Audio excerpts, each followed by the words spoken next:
जय माता दी। मेरे सभी प्यारे दोस्तों, मैं लक्ष्मी शर्मा बड़ों को चरण स्पर्श, छोटों को प्यार और बराबर वालों को दिल से नमस्कार करती हूँ।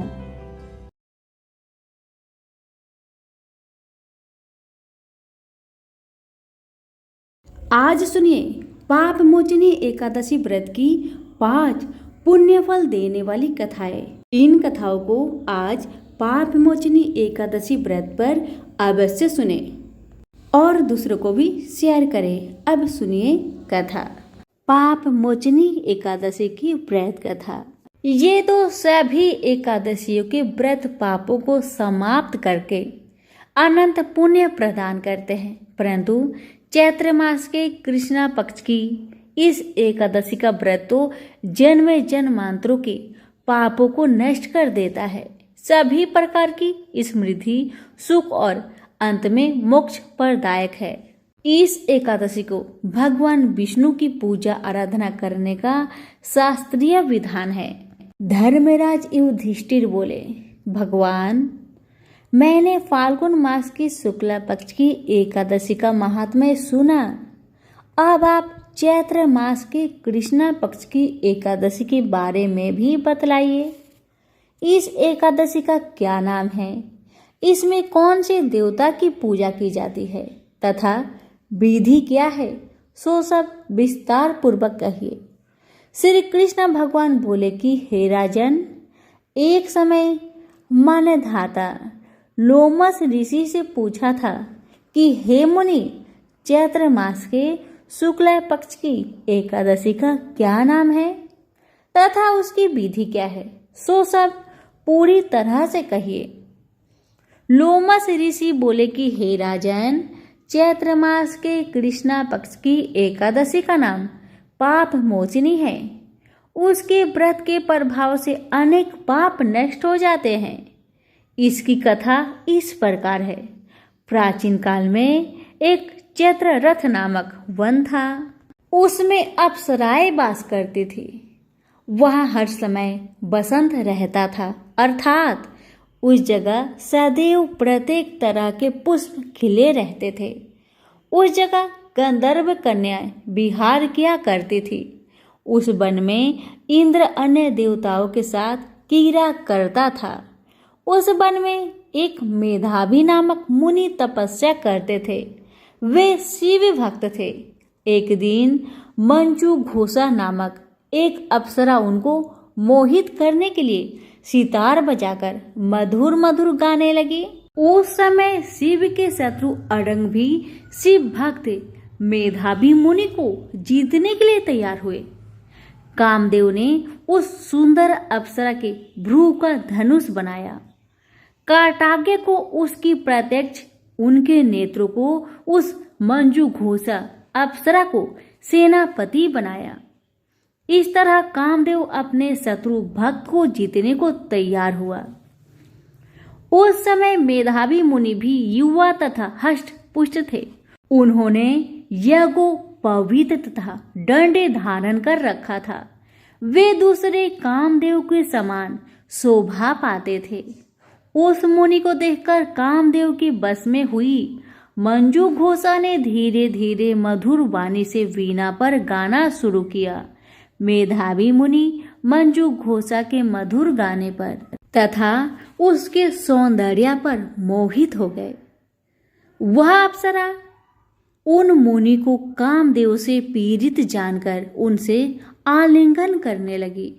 वह मुनि उसके सौंदर्य पर मोहित होकर शिव रहस्य को भूल गए और काम वशीभूत होकर उसके साथ रमन करने लगे। उस मुनि को काम के वशीभूत होने के कारण उस समय दिन रात्रि का कुछ भी ध्यान न रहा और बहुत समय तक रमन करते रहे। एक दिन मंजू घोषा उस मुनि से बोले कि हे मुनि, अब मुझे बहुत समय हो गया है, स्वर्ग जाने की आज्ञा दीजिए। उस अप्सरा के ऐसे वचनों को सुनकर मुनि बोले, हे सुंदरी, तू जो आज इसी संध्या को आई है, अभी प्रातः काल ठहरो। मुनि के ऐसे वचनों को सुनकर अप्सरा उनके साथ रमन करने लगी और बहुत समय बिता दिया। फिर उसने मुनि से कहा, हे देव, अब आप मुझे स्वर्ग जाने की आज्ञा दीजिए। मुनि बोले, अभी तो कुछ भी समय नहीं हुआ है, अभी कुछ देर ठहरो। इस पर वह अप्सरा बोली, हे मुनि, आपकी रात्रि तो बहुत लंबी है। अब आप सोचिए कि मुझे आपके पास आए कितना समय हो गया। उस अप्सरा के वचनों को सुनकर मुनि को ज्ञान प्राप्त हुआ और समय का विचार करने लगे।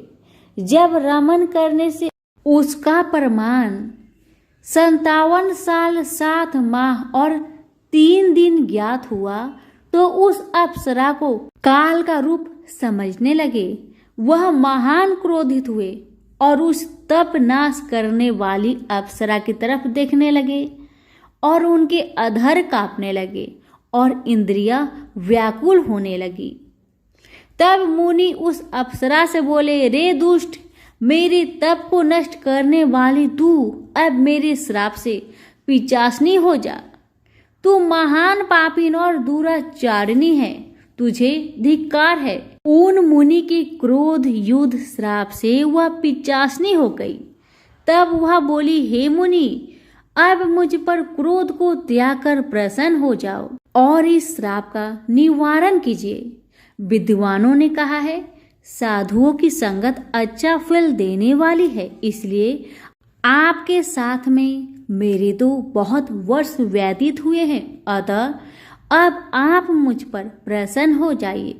तब मुनि को कुछ शांति मिली और उस पिचासनी से बोले, रे दुष्ट, तूने मेरा बड़ा बुरा किया है, परंतु फिर भी मैं श्राप से छूटने का उपाय बतलाता हूँ। चैत्र माह के कृष्ण पक्ष की जो एकादशी है उसका नाम पाप मोचनी है। उस एकादशी का व्रत करने से तू पिचासनी की देह से छूट जाएगी। इस प्रकार मुनि ने उनको समस्त विधि बतला दी और अपने पापों के प्रायश्चित के लिए अपने पिता चैवन्न ऋषि के पास गए। चैवन्न ऋषि अपने पुत्र मेधावी को देखकर बोले, रे पुत्र, यह तूने क्या किया? तेरे समस्त तप नष्ट हो गए हैं। मेधावी बोले, हे पिताजी, मैंने बहुत बड़ा पाप किया है, आप उससे छूटने का उपाय बतलाए। चैवन्न ऋषि बोले, हे तात, चैत्र मास के कृष्णा पक्ष की पाप मोचनी नाम की एकादशी का विधि तथा भक्ति पूर्वक व्रत करो, उससे तुम्हारे समस्त पाप नष्ट हो जाएंगे। पिता के वचनों को सुनकर मेधावी ऋषि ने पाप मोचनी एकादशी का विधि पूर्वक उपवास किया। उसके प्रभाव से उनके समस्त पाप नष्ट हो गए। मंजू घोषा अप्सरा भी पाप मोचनी एकादशी का व्रत करने से पिचासनी की देह से छूट गई और सुंदर रूप धारण करके स्वर्ग लोक को चली गई। लोमस मुनि बोले, हे राजन, इस पाप मोचनी एकादशी के प्रभाव से सब पाप नष्ट हो जाते हैं। इस एकादशी की कथा के श्रवण व पढ़ने से 1000 गोदान करने का फल मिलता है। इस व्रत के करने से ब्रह्म हत्या करने वाले, स्वर्ण चुराने वाले, मदपान करने वाले, अगम्य गमन करने वाले आदि की पाप नष्ट हो जाते हैं और अंत में स्वर्ग लोक को जाते हैं। तो प्रेम से बोलिए, विष्णु भगवान की जय हो। गर्भ गीता। श्री कृष्ण भगवान जी का वचन है कि जो प्राणी इस गर्भ गीता का सद्भावना से विचार मनन करता है, सो पुरुष फिर गर्भवास में नहीं आता। अर्जुन कहने लगे, हे कृष्ण भगवान, यह प्राणी जो गर्भ विषय में आता है, सो किस दोष के कारण आता है? हे प्रभु, जब यह जन्मता है तब इसको जरा आदि रोग लगते हैं, फिर मृत्यु होती है। हे भगवान, वह कौन सा कर्म है जिसके करने से जन्म मरण से रहित होवे? श्री कृष्ण भगवान कहने लगे, हे अर्जुन, यह मनुष्य जो है सो अंधा मूर्ख है और संसार के साथ प्रीति करता है। यह पदार्थ मैंने पाया है और वह मैं पाऊंगा। ऐसी चिंता इस प्राणी के मन से उतरती नहीं। 8 पहर माया को ही मांगता है। इन बातों को करके बार बार जन्मता है और मरता है। वह गर्भ विषय दुख पाता रहता है। अर्जुन कहने लगे, हे कृष्ण भगवान, यह मन हाथी की न्याय है, तृष्णा इसकी शक्ति है। यह मन तो 5 के बस में है, काम, क्रोध, लोभ, मोह और अहंकार। इन 5 में अहंकार बहुत बली है। ये कौन सा यत्न है जिससे मन बस में होए? वैसा ही मन रूपी हाथी को बस में करने के लिए ज्ञान रूपी अंकुश है। अहंकार करने से यह जीव नरक में पड़ता है।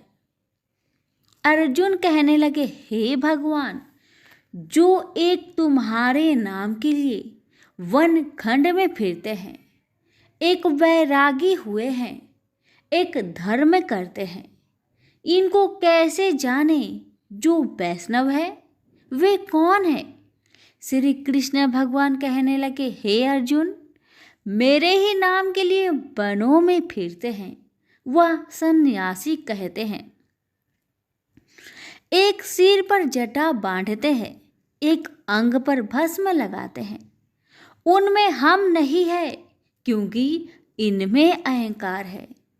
इससे मेरा दर्शन दुर्लभ है। अर्जुन कहने लगे, हे भगवान, वह कौन सा पाप है जिससे स्त्री की मृत्यु हो जाती है? वह कौन सा पाप है जिससे पुत्र मर जाता है? और नपुंसक कौन से पाप से होते हैं? श्री भगवान कहने लगे, हे अर्जुन, जो किसी से कर्जा लेता है और देता नहीं, इस पाप से औरत मरती है। और जो किसी की अमानत रखी हुई बचा लेता है, उसके पुत्र मर जाते हैं। जो किसी का कार्य किसी के गोचर आए पड़े और वह जबानी कहे कि मैं तेरा कार्य सबसे पहले कर दूंगा, और जब समय आए तब उसका कार्य ना करे, इस पाप से नपुंसक हो जाता है। ये बड़े पाप है। अर्जुन कहने लगे, हे भगवान, कौन पाप से मनुष्य सदैव रोगी रहता है? किस पाप से गधे का जन्म पाता है, स्त्री का जन्म पाता है, तथा टट्टू का जन्म क्यों कर पाता है? और बिल्ली का जन्म किस पाप से होता है? श्री भगवान कहने लगे, हे अर्जुन, जो भी मनुष्य कन्यादान करते हैं और इस दान में मूल्य लेते हैं, वे दोषी है। वे मनुष्य सदा रोगी रहते हैं। जो विषय विकार के वास्ते मदिरा पान करते हैं, वे टट्टू का जन्म पाते हैं। और जो झूठी गवाही भरते हैं, वह औरत का जन्म पाता है। जो रसोई बना के पहले आप भोजन कर लेती है और पीछे परमेश्वर को अर्पण करती है, तो वे बिल्ली का जन्म पाती है। और जो मनुष्य अपनी झूठी वस्तु दान करते हैं, औरत का जन्म पाते हैं। वह गुलाम औरतें होती है। अर्जुन कहने लगे, हे भगवान, कई मनुष्यों को आपने स्वर्ण दिया है, सो उन्होंने कौन सा पुण्य किया है? और कई मनुष्यों को आपने हाथी घोड़ा रथ दिए हैं, उन्होंने कौन सा पुण्य किया है? श्री भगवान कहने लगे, हे अर्जुन, जिन्होंने स्वर्ण दान किया है उनको हाथी घोड़े वाहन मिलते हैं। जो परमेश्वर के निमित्त कन्या दान करते हैं, सो पुरुष का जन्म पाते हैं। अर्जुन कहने लगे, भगवान, जिन पुरुषों के अंदर विचित्र शरीर है, उन्होंने कौन सा पुण्य किया है? किसी दो के घर संपत्ति है, कोई विद्वान है, उन्होंने कौन सा पुण्य किया है? श्री भगवान कहने लगे, हे अर्जुन, जिन्होंने अन्न का दान किया है उनका सुंदर स्वरूप है। जिन्होंने विद्या दान किया है वह विद्यावान होते हैं।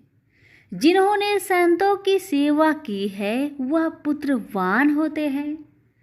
अर्जुन कहने लगे, हे भगवान, किसी को धन से प्रीति है, कोई को स्त्रियों से प्रीति करते हैं। इसका क्या कारण है, समझाकर कहिए। श्री कृष्ण भगवान कहने लगे, हे अर्जुन, धन और स्त्री सब नाश रूप है, मेरी भक्ति का नाश नहीं है। अर्जुन कहने लगे, भगवान, यह राजपाट किस धर्म के करने से मिलता है? विद्या कौन से धर्म करने से मिलती है? श्री कृष्ण भगवान कहने लगे, हे अर्जुन, जो प्राणी काशी जी में निष्काम भक्ति से तप करते हुए देह त्यागते हैं वह राजा होते हैं, और जो गुरु की सेवा करते हैं सो विद्वान होते हैं। अर्जुन कहने लगे, हे भगवान, किसी को धन अचानक बिना किसी परिश्रम से ही मिलता है, सो उन्होंने कौन सा पुण्य किया है? श्री कृष्ण भगवान कहने लगे, अर्जुन, जिन्होंने गुप्त दान किया है उनको धन अचानक मिलता है। जिसने परमेश्वर निमित्त पराया कार्य संवारा है वह मनुष्य रोग से रहित होते हैं।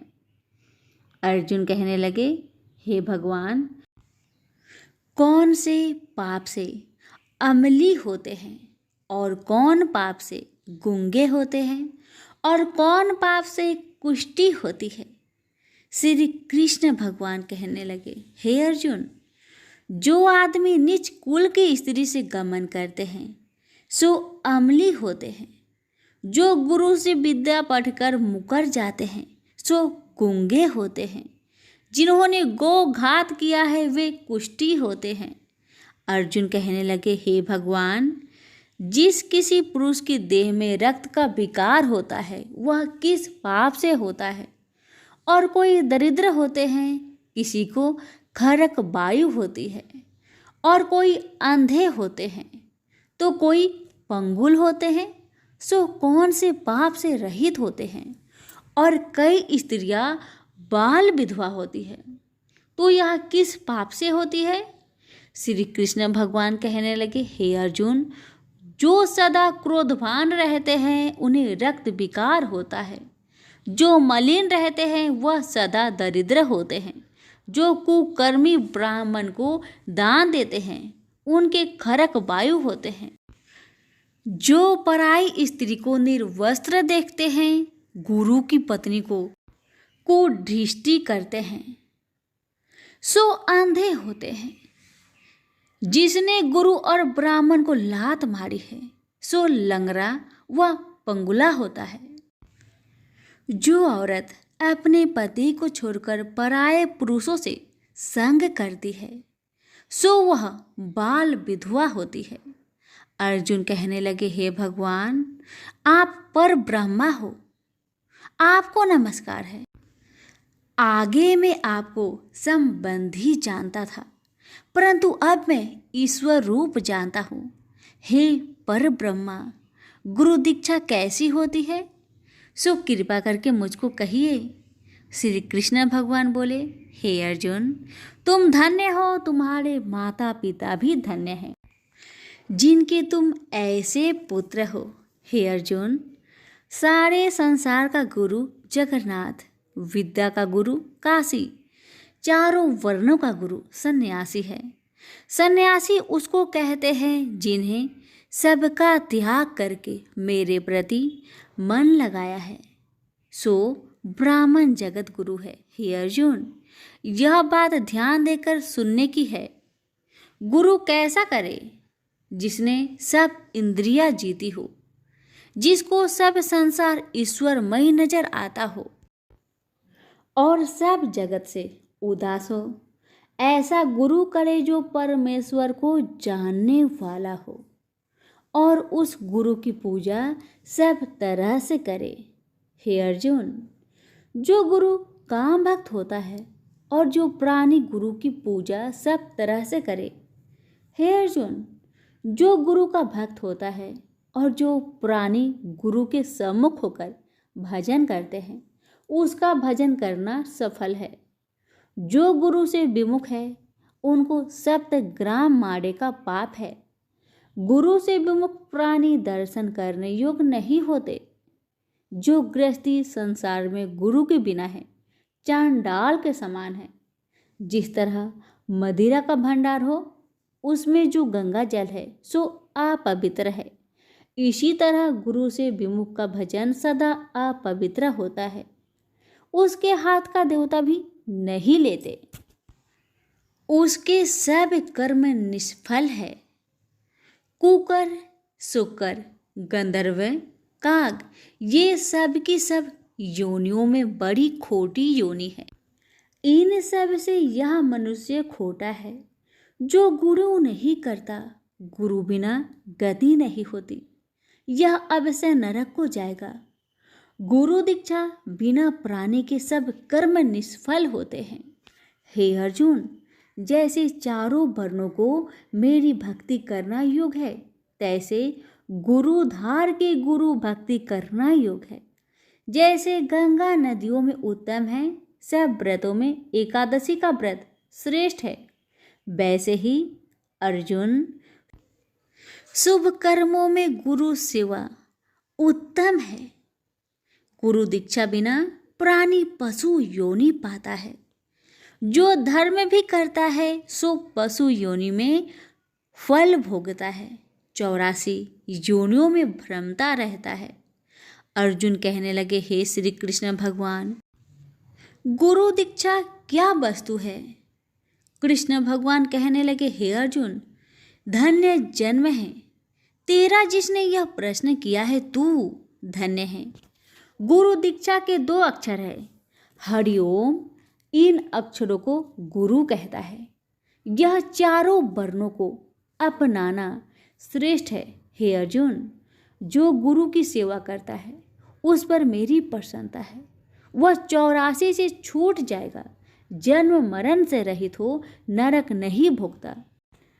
गुरु की सेवा करता है उसको कई अश्वमेघ यज्ञ के पुण्य का फल मिलता है। गुरु की सेवा मेरी सेवा है। हे अर्जुन, हमारे तुम्हारे संवाद को जो पढ़े सो गर्भ के दुख से बचेंगे, 84 कट जाएगी। इसी से इस पाठ का नाम गर्भ गीता है। श्री कृष्ण भगवान जी के मुख से अर्जुन ने श्रवण की है। गुरु दीक्षा लेना उत्तम कर्म है। उसका फल है कि नरक से वह 84 जीव से बचा रहता है। भगवान बहुत प्रसन्न होते हैं। सभी प्रेम से बोलिए श्री कृष्ण भगवान की जय। एक गांव में एक साहूकार रहता था। साहूकार की एक बेटी थी जो कि हर रोज पीपल सींचने जाती थी। पीपल के वृक्ष में से लक्ष्मी जी प्रकट होती थी और चली जाती। एक दिन लक्ष्मी जी ने साहूकार की बेटी से कहा कि तू मेरी सहेली बनेगी। तब लड़की ने कहा, मैं अपने पिताजी से पूछकर कल बताऊंगी। अब साहूकार की बेटी ने घर आकर अपने पिता को सारी बात बताई। तब उसके पिताजी बोले कि वह तो लक्ष्मी माता है, आपने को और क्या चाहिए, तुम लक्ष्मी माता की सहेली बन जाओ। दूसरे दिन वह लड़की फिर गई। तब लक्ष्मी जी पीपल के पेड़ से निकलकर आई और कहने लगी, सहेली बनेगी मेरी। तब लड़की ने कहा, हाँ क्यों नहीं, जरूर बनूंगी। अब लक्ष्मी जी और वह लड़की दोनों जन सहेली बन गई। एक दिन लक्ष्मी जी ने अपनी सहेली को खाने का न्योता दिया। घर आकर लड़की ने अपने माँ पिता से कहा कि मेरी सहेली ने मुझे खाने का न्योता दिया है। तब पिता ने कहा कि सहेली के यहाँ जिमने जाइयो, पर संभाल कर जाना। तब वह लक्ष्मी जी के यहाँ जिमने गई तो लक्ष्मी जी ने उसे 1-2 साल ओढ़ने के लिए दिया। रुपए दिए, सोने की चौकी, सोने की थाली में 36 प्रकार के भोजन करा दिए। जिम कर जब वह जाने लगी तो लक्ष्मी जी ने पल्ला पकड़ लिया और कहने लगी कि मैं भी तेरे घर जिमने आऊंगी। तब लड़की ने कहा, हाँ सहेली, क्यों नहीं, जरूर आना। अब वह घर जाकर चुपचाप बैठ गई। तब पिता ने पूछा कि सहेली की यहाँ से जिम कर आ गई और तू उदास क्यों बैठी है।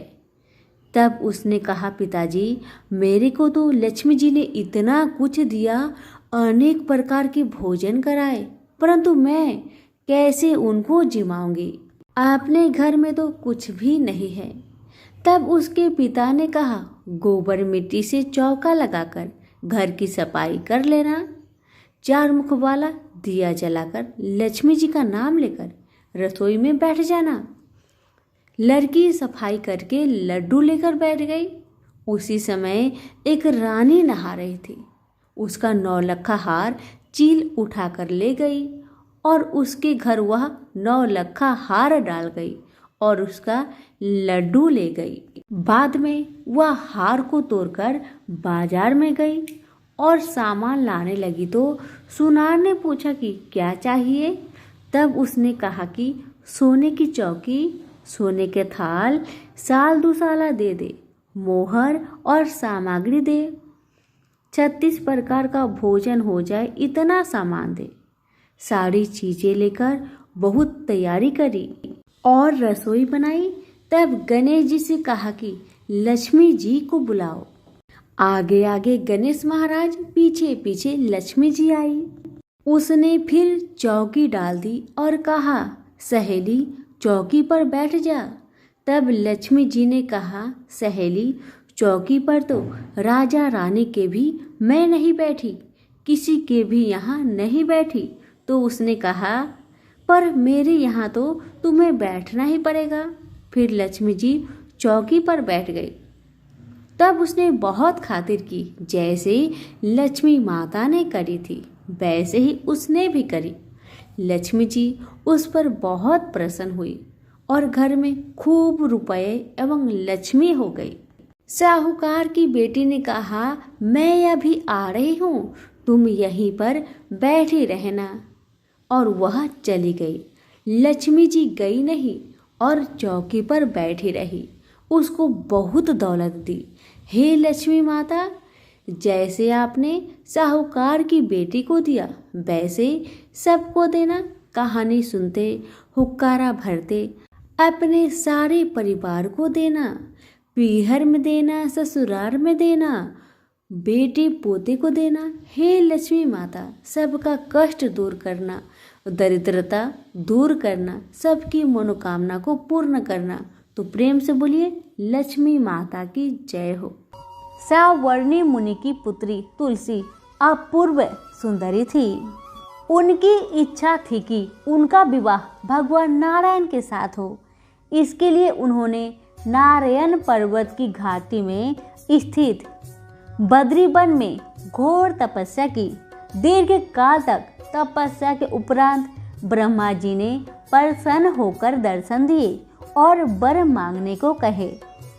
तुलसी ने कहा, सृष्टिकर्ता ब्रह्मा देव, आप अंतर्यामी हैं, सबके मन की बात जानते हैं।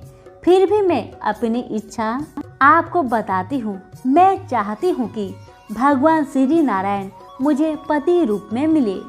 ब्रह्मा ने कहा, तुम्हारा अभीष्ट तुम्हें अवश्य मिलेगा।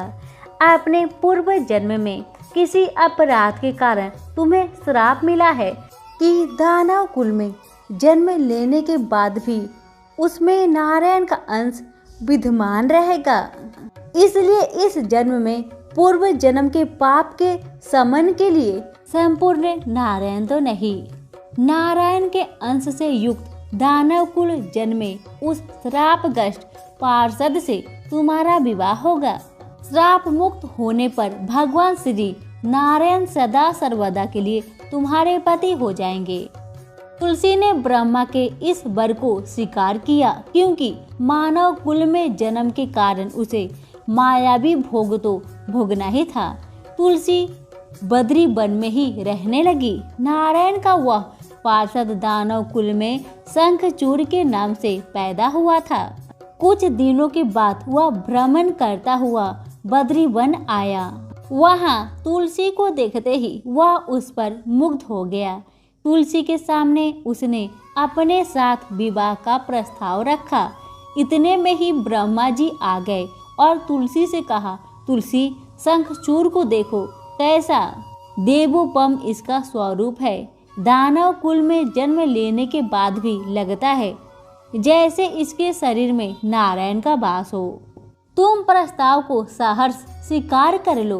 तुलसी को भी लगा कि उसकी तपस्या पूर्ण हुई, उसे इच्छित फल मिला है। शंखचूड़ के साथ उसका गंधर्व विवाह हो गया और वह शंखचूड़ के साथ उसके महल में पत्नी बनकर आ गई। शंखचूड़ ने अपनी परम सुंदरी सती सावधि पत्नी तुलसी के साथ बहुत दिनों तक राज्य किया।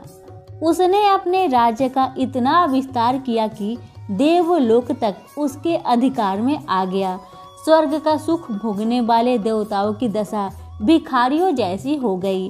शंखचूड़ किसी को कष्ट नहीं देता था, पर अधिकार और राज्य छीन जाने से सारे देवता मिलकर ब्रह्मा, विष्णु और शिव की सभा में गए तथा अपनी विपत्ति सुनाई। ब्रह्मा जी ने कहा, तुलसी परम साध्वी है, उसका विवाह शंखचूड़ से मैंने कराया था और शंखचूड़ को तब तक नहीं हराया या मारा जा सकता है जब तक तुलसी को न छला जाए। विष्णु ने कहा, शंखचूड़ पूर्व जन्म में मेरा पार्षद था, श्राप के कारण उसे दैत्य कुल में जन्म लेना पड़ा। इस जन्म में भी मेरा अंश उसमें व्याप्त है। साथ ही तुलसी के पतिव्रत धर्म से वह अजय है। फिर देवताओं की सहमति से भगवान शिव ने शंखचूड़ के पास संदेश भेजा कि या तो वह देवताओं का राज्य लौटा दे या फिर उनसे युद्ध करे। शंखचूड़ शंकर के पास पहुंचा। उसने कहा, देवाधिदेव, आपके लिए देवताओं का पक्ष लेना उचित नहीं है। राज्य बढ़ाना हर राजा का कर्तव्य है। मैं किसी को दुखी नहीं कर रहा हूँ। देवताओं से कहिए वे मेरे प्रजा होकर रहे। मैंने आपका भी कोई उपकार नहीं किया है। हमारा आपका युद्ध शोभा नहीं देता। अगर आप हार गए तो बड़ी लज्जा की बात होगी। मैं हार गया तो आपकी कृति बहुत अधिक नहीं बढ़ेगी। भगवान शंकर हंसे। वे तो सब रहस्य समझते थे। तुलसी और शंखचूड़ के पूर्व जन्म के श्राप की अवधि लगभग पूरी हो चुकी थी। वे बोले, इसमें कृति और लज्जा की बात नहीं। तुम देवों के राज्य लौटाकर उन्हें उनके पद पर प्रतिष्ठित होने दो। युद्ध से बचने का यही एक उपाय है। शंखचूड़ ने कहा, मैंने युद्ध के बल से देवलोक जीता है। कोई उसे युद्ध के द्वारा ही वापस ले सकता है। यह मेरा अंतिम उत्तर है। मैं जा रहा हूँ। ऐसा कहकर शंखचूड़ चला गया। उसने अपनी पत्नी तुलसी को सारी बात बताई और कहा, कर्म भोग सब काल सूत्र में बंधा है। जीवन में हर्ष, सुख, भय, सुख, दुख, मंगल, अमंगल काल के अधीन है। हम तो केवल निमित्त है। संभव है भगवान शिव दोनों का पक्ष लेकर मुझसे युद्ध करे। तुम चिंता मत करना, तुम्हारा सती तेज मेरी रक्षा करेगा। दूसरे दिन भगवान शंकर के नेतृत्व में देवताओं ने युद्ध छेड़ दिया। शंखचूड़ ने भीषण बाणों की वर्षा कर उनका वेग रोका। उसके प्रहार से देवता डगमगाने लगे। उसने दानवी शक्ति का प्रयोग कर मायावी युद्ध आरंभ किया। युद्ध स्थल पर वह किसी को दिखाई नहीं देता था, पर उसके अस्त्र शस्त्र प्रहार कर देवों को घायल कर रहे थे। देवगण अपने अस्त्र चलाए तो किस पर चलाए, क्योंकि कोई शत्रु सामने था ही नहीं। कई दिनों तक इस तरह भयंकर युद्ध चला। शंखचूड़ पराजित नहीं हुआ। तब शिव ने विष्णु से कहा, विष्णु कुछ उपाय करो, अन्यथा मेरा तो सारा यश मिट्टी में मिल जाएगा। विष्णु ने सोचा, बल से तो शंखचूड़ को हराया नहीं जा सकता, इसलिए छल का सहारा लेना होगा। उन्होंने तुरंत अपना स्वरूप शंखचूड़ जैसा बनाया और अस्त्र शस्त्र से सज्जित हो तुलसी के पास आए और बोले, प्रिय, मैं युद्ध जीत गया। सारे देवता भगवान शंकर समेत हार गए। इस खुशी में आओ, मैं तुम्हें अंक से लगा लूं। पति को प्रत्यक्ष खरा देख तथा विजय का समाचार सुन वह दौड़कर मायावी शंखचूड़ के गले से लिपट गई। इस प्रकार पति पत्नी दोनों ने आलिंगन हो खूब खुशी मनाई। पर पुरुष के साथ इस प्रकार के व्यवहार से उसका सती तेज नष्ट हो गया। उसका सती तेज जो शंखचूड़ की कवच के रूप में रक्षा कर रहा था, वह कवच नष्ट हो गया। शंखचूड़ शक्तिहीन हो गया। यह जानते ही भगवान शंकर ने अपने त्रिशूल से प्रहार किए। त्रिशूल के लगते ही शंखचूड़ जलकर भस्म हो गया। शंखचूड़ के मरने को जानकर विष्णु अपने असली स्वरूप में आ गए। सामने अपने पति शंखचूड़ के स्थान पर भगवान विष्णु को खड़ा देख तुलसी बहुत विस्मित हुई। उसको पता लग गया कि स्वयं नारायण ने उसके साथ छल किए हैं। क्रोध में आकर उसने श्राप दिया, एक सती स्त्री का अस्तित्व भंग करने के अपराध में तुम हृदयहीन पत्थर हो जाओ। विष्णु ने तुलसी के श्राप को शिरोधार्य कर कहा, देवी, तुम्हारे तथा शंखचूड़ के कल्याण के लिए मुझे ऐसा करना पड़ा। तुम दोनों को श्राप मुक्त करना था। तुम भी अब शरीर त्याग कर तुलसी बिरवा के रूप में जन्म लोगी और मेरी पूजा तुलसी दल से होगी। मैं शालिग्राम पत्थर बनूंगा। मेरा शीश पर तुम आदर से विराजमान होगी। तुम्हारे पति की हड्डियों के चूर्ण से शंख की उत्पत्ति होगी। उस शंख ध्वनि से देवताओं तथा मेरी पूजा आराधना होगी। जहाँ शंख ध्वनि होगी वहाँ मंगलमय में विराजमान रहूंगा। तुमने पूर्व जन्म में बद्री वन में मुझे पाने के लिए बड़ी तपस्या की थी। अब अगले जन्म में मैं नारायण परस्तर के रूप में बद्रीनाथ वन में स्थापित होऊंगा और मेरी पूजा अर्चना फल फूल से ना होकर तुम्हारे तुलसी दल से होगी। मेरे शीश पर विराजमान होकर तुम मुझसे भी ऊंचा पद प्राप्त करोगी। सभी बोले, तुलसी मैया की जय हो, विष्णु भगवान की जय हो। अब आइए सुनते हैं शालिग्राम भगवान की कहानी। तो प्रेम से बोलिए शालिग्राम भगवान की जय। एक गांव में एक बुढ़िया माई रहती थी। वह बुढ़िया नित्य शालिग्राम जी की सेवा करती थी। जब माघ मास आया तो उसने सोचा क्यों ना माघ स्नान किया जाए। मगर उसके दिमाग में यह सवाल आया, अगर मैं माघ स्नान करने चली जाऊंगी तो मेरे शालिग्राम जी का ख्याल कौन रखेगा। बहुत सोच विचार के बाद वह बूढ़ी माई ने पड़ोसन से कहा कि बहन, मैं माघ स्नान के लिए जा रही हूँ, तू मेरे शालिग्राम जी की ध्यान रख देगी। तो पड़ोसन ने बोली, क्यों नहीं बहन, जरूर, मैं तुम्हारे शालिग्राम जी की बहुत अच्छे से ख्याल रखूंगी। तुम चिंता मत करो, श्रद्धा से माघ स्नान के लिए जाओ। तब बुढ़िया ने पड़ोसन से कहा, सुन बहन, मेरी शालिग्राम जी की सेवा में तुम्हें क्या क्या करना है मैं बताती हूँ। तो बुढ़िया ने बताया, सवेरे इनको उठाना, फिर एक लोटा भरकर पानी लाना, आते समय बगीचे से पुष्प तुलसी जरूर लाना, भगवान को जल व कच्चे दूध से नहलाना, चंदन लगाकर पुष्प तुलसी चढ़ाना, दूध का भोग लगाना, दोपहर को रसोई जो भी बने उसका भोग जरूर लगाना, शाम को दिया जलाना, ऐसी सेवा पूजा करना। यह कहकर बूढ़ी माई वहाँ से चली गई। पड़ोसन ने भी बुढ़िया के कहे अनुसार ही किया। पर भगवान की थाली से भगवान जिमते ही नहीं थे। इस बात से बुढ़िया बहुत परेशान हुई। भगवान ने दूध पिया ही नहीं, दूध वैसे की वैसे ही पड़े हैं। ये देखकर पड़ोसन को बड़ी चिंता हुई और भगवान से बोली, हे भगवान, आपकी मालकिन जब आएगी तो कहेगी मेरे भगवान को तो दुबला पतला कर दिया है। अभी तो माघ महीना शुरू हुआ है, अभी तो मेरी बहना को आने में 1 महीना लगेगा। तब तक आपका ख्याल तो मुझे ही रखना पड़ेगा। आप अगर भोजन कर लेते हैं तो मैं भी भोजन कर लेती, मगर भगवान तो जिमते ही नहीं। ये देखकर बेचारी पड़ोसन भूखी ही बैठी रही। शालिग्राम जी पड़ोसन की भक्ति से बहुत प्रसन्न हुए और भगवान ने सोचा अब तो दर्शन देने ही पड़ेंगे। छोटा सा मोर मुकुट पीतांबरधारी रूप लेकर भगवान पाटी पर आके बैठ गए। दूध भी पी लिया, वह जिम लिया। रोज ऐसा ही होता रहा।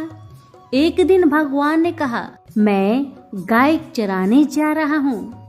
तो पड़ोसन ने बोली थोड़े दिन तो रहोगे, क्यों जाते हो? हाथ में सोने की लाठी, कंधे पर हीरे मोती का पीतांबर डाले गाय चराने जाते। महीना बीता, बुढ़िया घर आई।